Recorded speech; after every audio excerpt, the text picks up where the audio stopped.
Cabinet has approved India's first policy on intellectual property rights. India has stood firm on the issue of compulsory licenses and evergreening of drug patents. But the devil, as always, is in the detail. To discuss that further, we have with us on the phone line Keval Handa, the former MD of Pfizer, as well as GP Srivastava, the chief advisor at ASSOCHAM. Gentlemen, appreciate you joining us. Mr. Handa, let me come to you first. The government says that India's position, whether it's with on the issue of compulsory licenses or on the issue of Section 3D, the controversial section involving the evergreening of patents, India's firm position continues there. How would you react? But this has clearly been a bone of contention, specifically as far as US and European companies are concerned.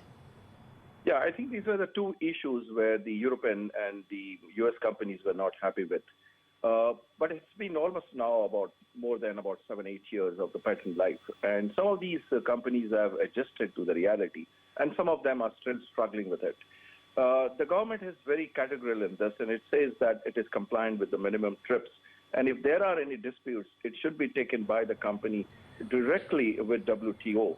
So all that priority watch list and all the fear that were there, and I think the government has passed through that and has boldly stated that it has compliant with TRIPS, and therefore I will leave for the companies now but Mr. Handa, the government has been saying we've been compliant with TRIPS even before this IPR policy was put into place. That has been the government's contention, that whether it's Section 3D or its compulsory license, India was not violating the TRIPS agreement. And even on the issue of compulsory licensing, the fears have been exaggerated because, as India has rightfully said, we've only issued one compulsory license so far.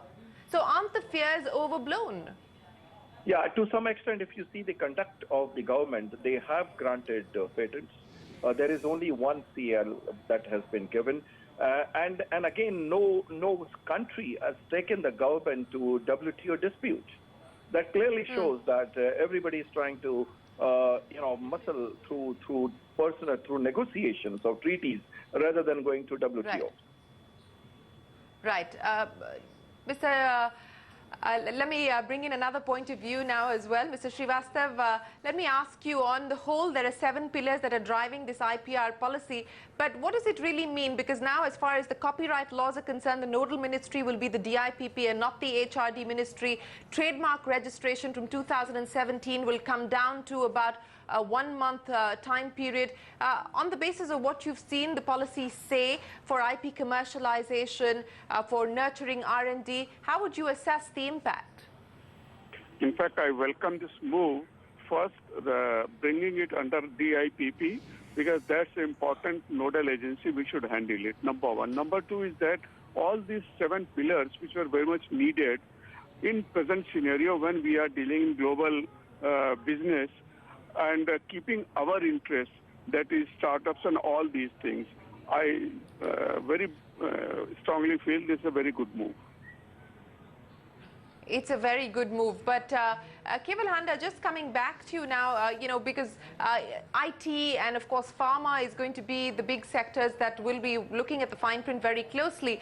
The government has left the window open for legislative change. In fact, in the policy, on page 14 of that 28-page policy, the government very clearly says that it could, in future, amend the law if it's necessary, post-stakeholder consultation. So does this leave the room open, you believe, for any kind of change to take on board the concerns that have been raised by the US administration, by the Europeans? I think the USTR has been raising this issue, and the US government also has a concern on this. Some of the companies in US have a grave concern on this.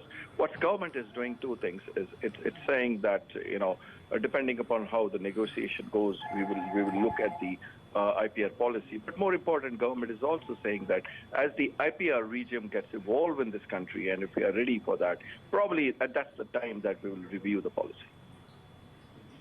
Okay, so that review is likely in future, but of course we're still awaiting more clarity. But at this point in time, the government is saying that no amendments will be made to the current patent laws. Keval Handa, GP Srivastava, always a pleasure speaking with you. Thank you very much for joining us with your quick take on what the new IPR policy means for India.